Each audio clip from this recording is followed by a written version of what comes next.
राधे राधे, जय श्री कृष्णा। आप सभी भक्तों का आज की कथा में हार्दिक स्वागत है। भगवान श्री कृष्ण और श्रीमती राधा रानी की कृपा से आपके मन की हर कामना पूर्ण हो। दोस्तों, आज आप सुनेंगे पौष मास की कथा का 21वां अध्याय।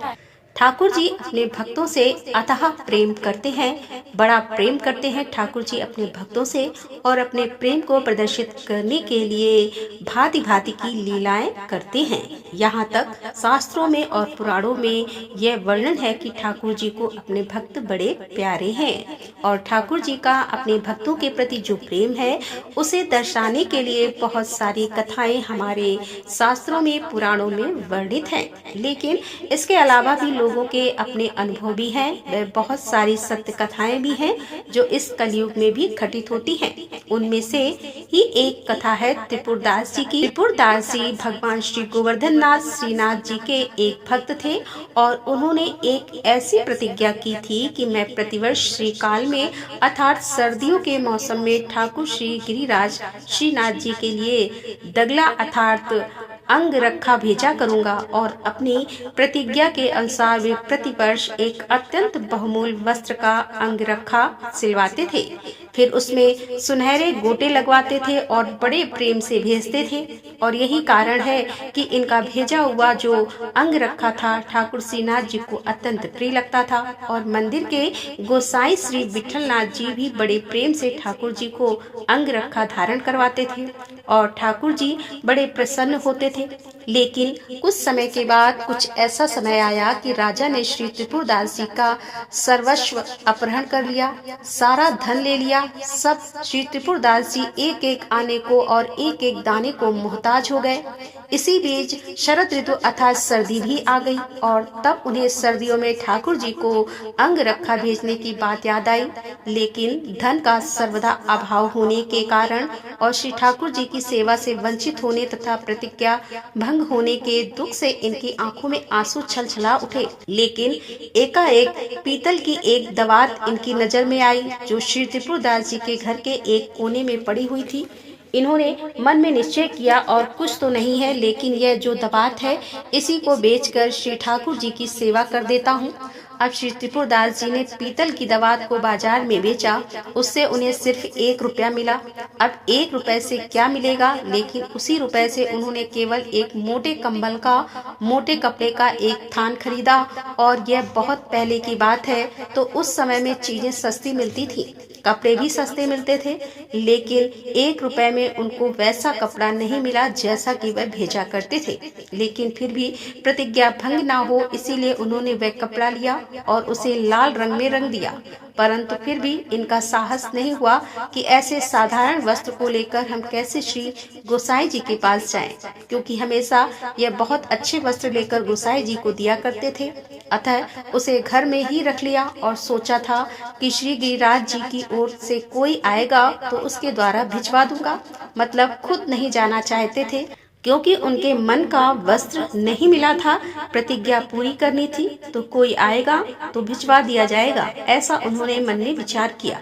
अब इसी बीच क्या हुआ कि गोसाई जी के यहाँ से कोई सेवक आया हुआ था, तो वह उनको आसानी से दिख गया अपने आसपास। फिर तो उन्होंने वो वस्त्र उस सेवक को देकर कहा कि आप इसे भंडारी जी को दे देना। और यद्यपि यह वस्त्र तो श्री गोसाई जी के किसी दास दासी के भी पहनने योग्य नहीं है, तो भी मुझ दिन की यह तुच्छ भेंट ले जाइए और भंडारी जी को दे दीजिएगा।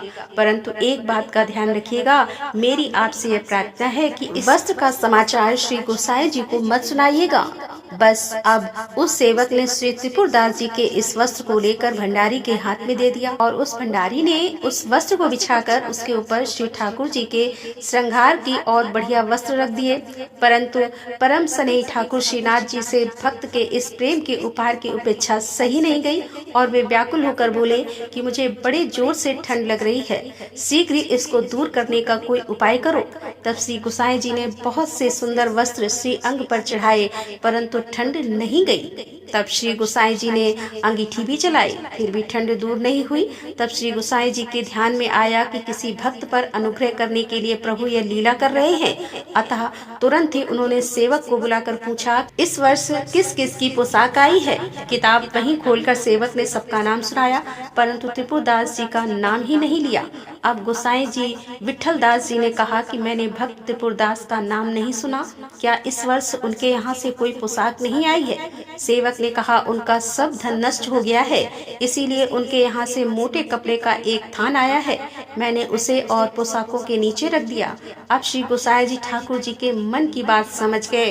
वह समझ गए कि प्रेम प्रवीण प्रभु तो भक्तों के भाव को देखकर उनके प्रेम उपहार को सहज ही स्वीकार करते हैं।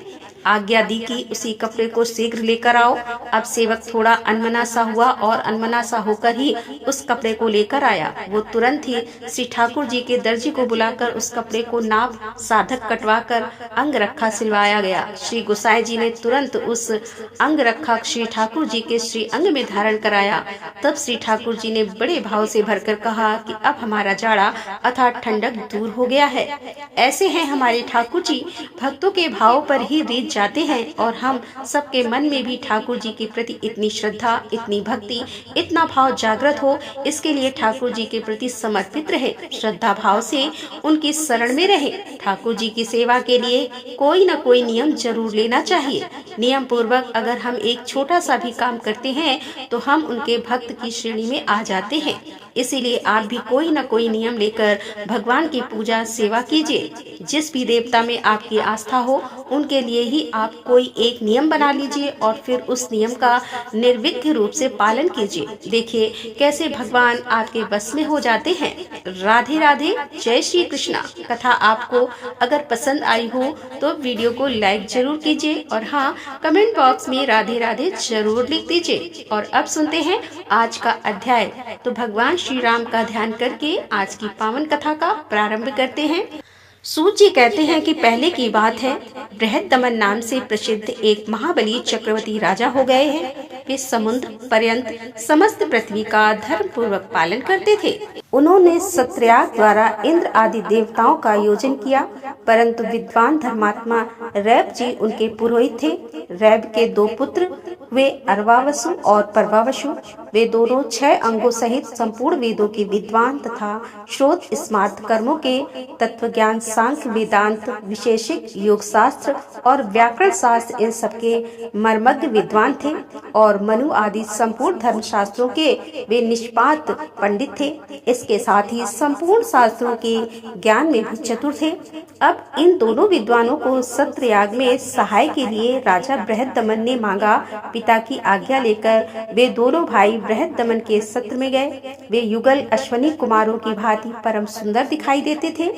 रवि मुनि जेठ पुत्र वधु के साथ स्वयं ही आश्रम पर रह गए थे। उन दोनों बंधुओं ने वहां जाकर राजा बृहद्दमन के यज्ञ को बड़ी उत्तम से संपन्न कराया और जब वह यज्ञ होने लगा तब राजा के बुलाए हुए सभी मुनि उस यज्ञ को देखने के लिए आए। उनको आया हुआ देखकर महाराज बृहद्दमन ने सबका आदर पूर्वक अर्घ आदि से सत्कार किया। उसी समय आमंत्रित हुए राजा लोग आदर पूर्वक वह यज्ञों सब देखने के लिए अनेकों दिशाओं से चतुरंगी सेना के साथ आए। ब्राह्मण, क्षत्रिय, वैश्य, शूद्र इन चारों वर्णों तथा ब्रह्मचारी, गृहस्थ, वानप्रस्थ और सन्यासी इन चारों आश्रमों के लोग भी वहां जुटे हुए थे। श्रेष्ठ राजा ने उन सबका यथायोग सत्कार किया और सबको भोजन के लिए अन्न और घी आदि पदार्थ प्रदान किए। वस्त्र, स्वर्ण, हार एवं नाना प्रकार के रत्न भी भेंट किए। इस प्रकार राजा बृहद्दमन ने यज्ञ में पधारे हुए सभी अतिथियों का सत्कार किया। रैब मुनि के पुत्र अथवा अरवावसु और पराव अशु ने यज्ञ आदि कर्मों को बिना किसी भूल के विधि पूर्वक कराया। उन दोनों भाइयों की निपुणता देखकर वशिष्ठ आदि सभी महर्षियों ने उनकी प्रशंसा की। पराव अशु कुछ कर्म कराकर तृतीय सवन के अंत में सायंकाल के समय घर का कामकाज देखने के लिए चले गए। उस समय मुनि काल मृग चर्म ओढ़कर वन में विचर रहे थे।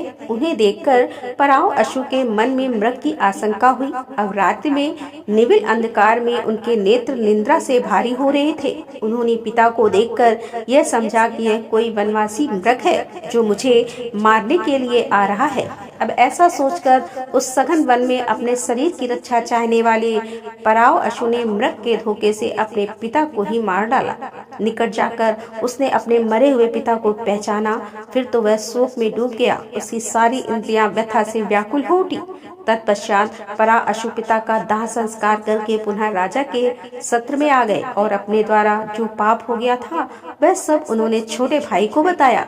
पिता को मरा हुआ सुनकर अरवावशु शोक से व्याकुल हो उठा। तब बड़े भाई ने छोटे भाई को यह आदेश दिया कि राजा का यह महान यज्ञ आरंभ हुआ है और तुम अभी बालक हो, तुम में इस यज्ञ का भार संभालने की शक्ति नहीं है। मैंने रात में मृग की आशंका से पिता का ही वध कर डाला, अतः उस ब्रह्म हत्या से मुक्त होने के लिए प्रायश्चित भी करना चाहिए। हे तात, हे छोटे भैया, तुम ही मेरे लिए व्रत करो, मैं अकेला भी इस यज्ञ का भार वहन करने में समर्थ हूँ। अब बड़े भाई के ऐसा कहने पर अरवावशु ने कहा कि बड़े भैया, आपकी जैसी आज्ञा हो वैसा ही होगा। ऐसा कहकर वह यज्ञ से निकल गया और बड़े भाई ने ही यज्ञ का सारा कर्म करवाया। अब छोटे भाई ने 12 वर्षों तक बड़े भाई के लिए ब्रह्म हत्या नाश के लिए व्रत किया।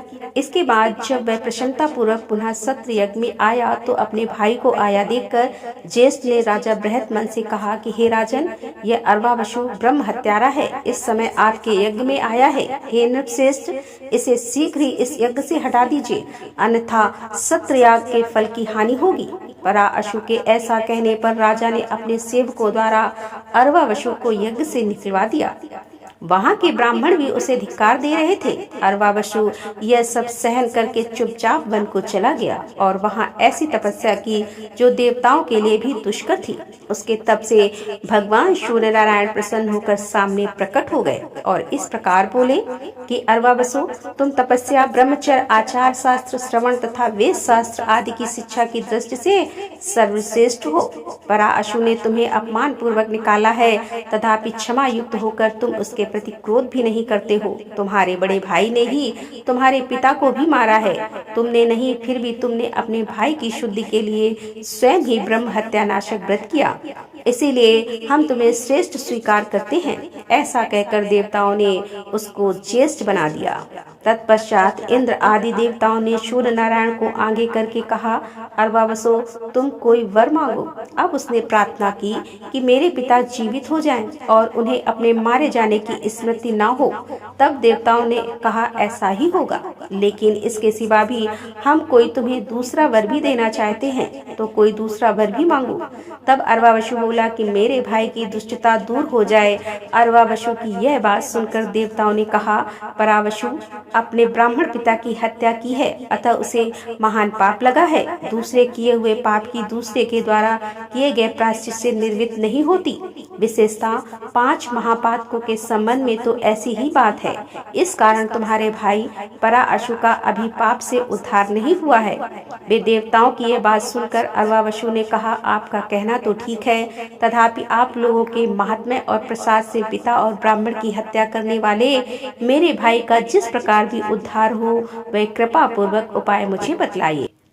तब अरवावशु का यह वचन सुनकर देवताओं ने दीर्घ काल तक विचार किया, फिर एक निश्चय पर पहुंचकर इस प्रकार कहा कि उस महापातक के निवारण का उपाय तुम्हें हम बता रहे हैं। दक्षिण समुद्र के तट पर जो परम पवित्र मोक्षदाय राम सेतु है, उसी पर धनुष कोटि नाम से विख्यात एक परम उत्तम मुक्तिदान तीर्थ है, जो ब्रह्म हत्या, मदिरापान, स्वर्ण की चोरी, गुरु सैया गमन तथा इनके सबके संसर्ग रूप महापातकों का विनाश करने वाला है। और जो मनुष्य मन में कोई भी कामना न रखकर उसमें स्नान करता है, मतलब निष्काम भाव से उसमें स्नान करता है, उसको वह तीर्थ मोक्ष फल प्रदान करता है।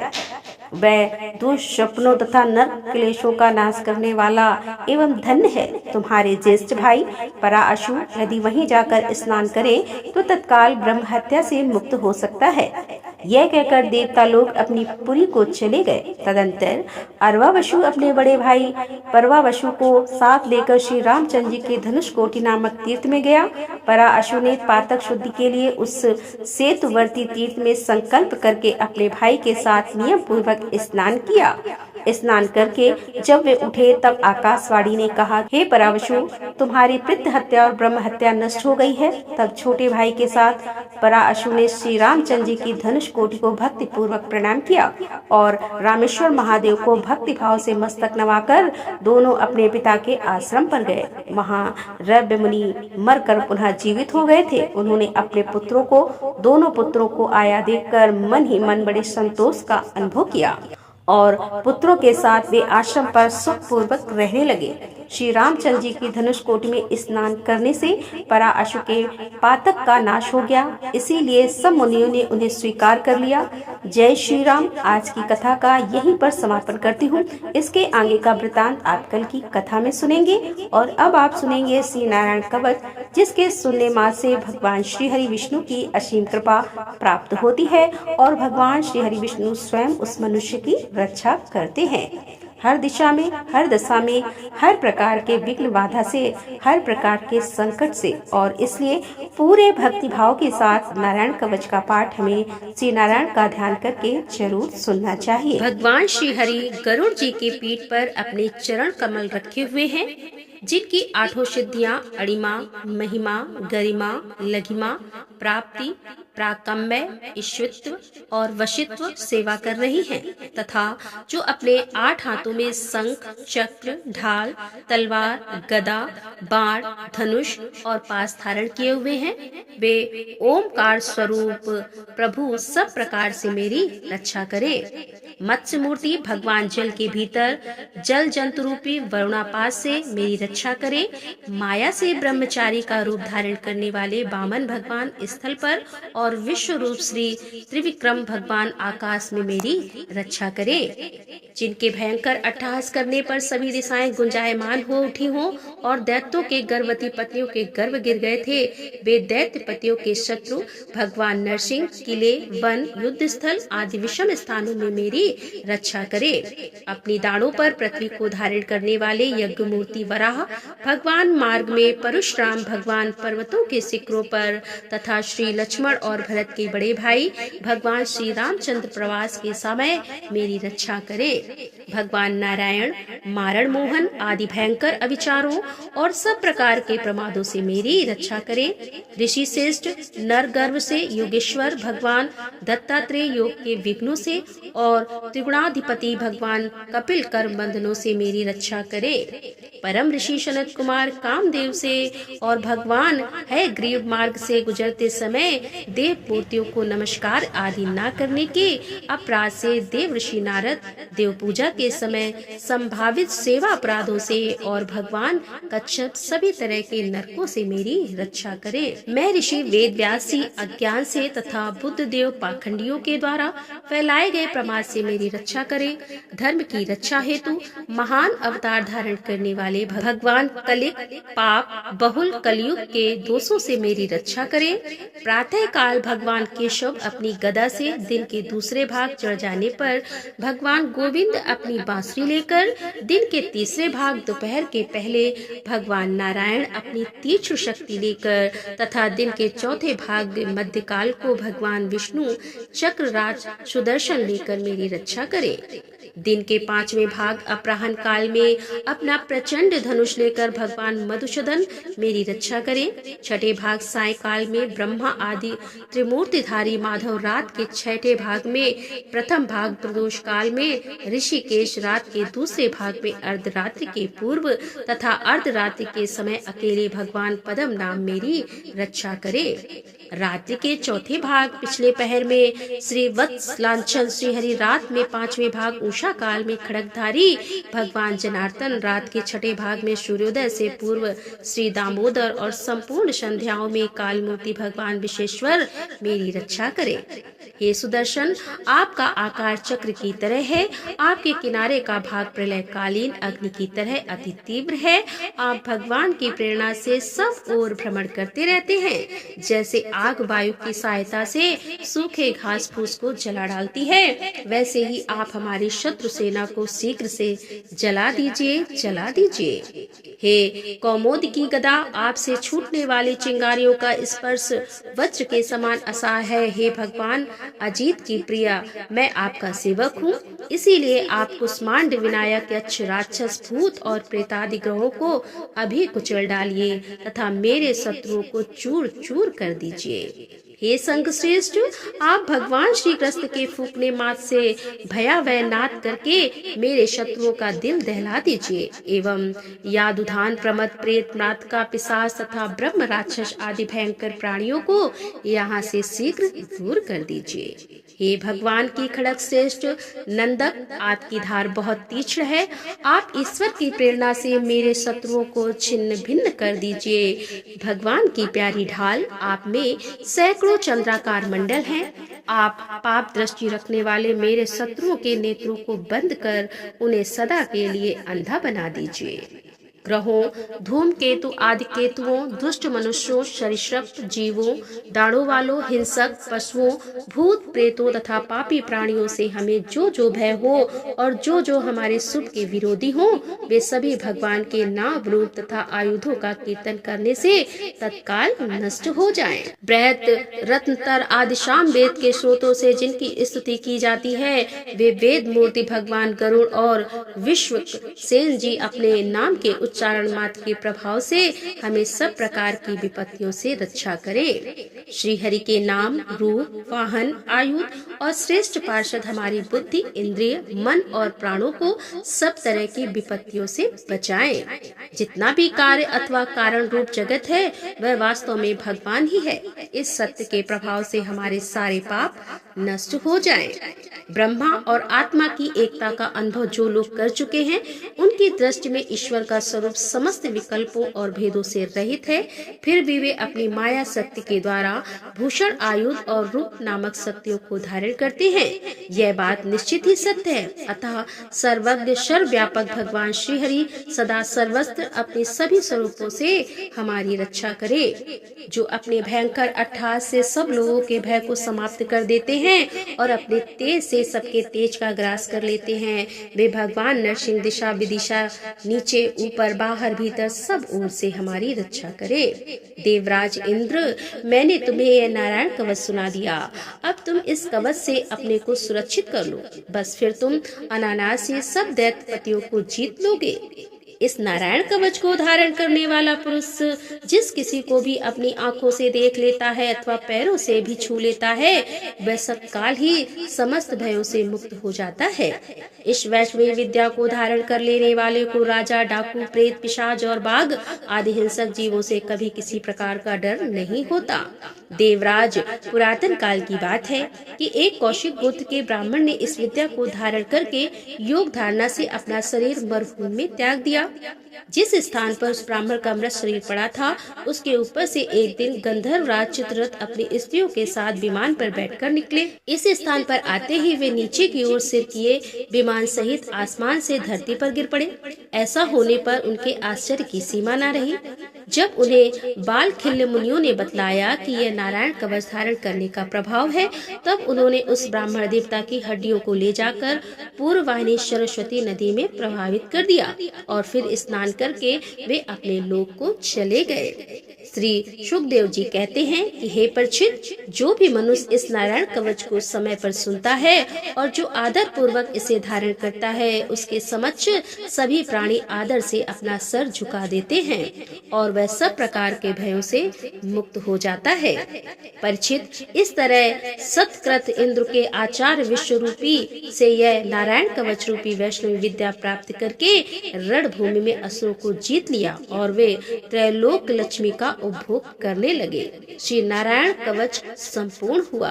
तो दोस्तों, मिलते हैं अगले वीडियो के साथ। तब तक के लिए राधे राधे, जय श्री कृष्णा, हर हर महादेव, जय भोलेनाथ।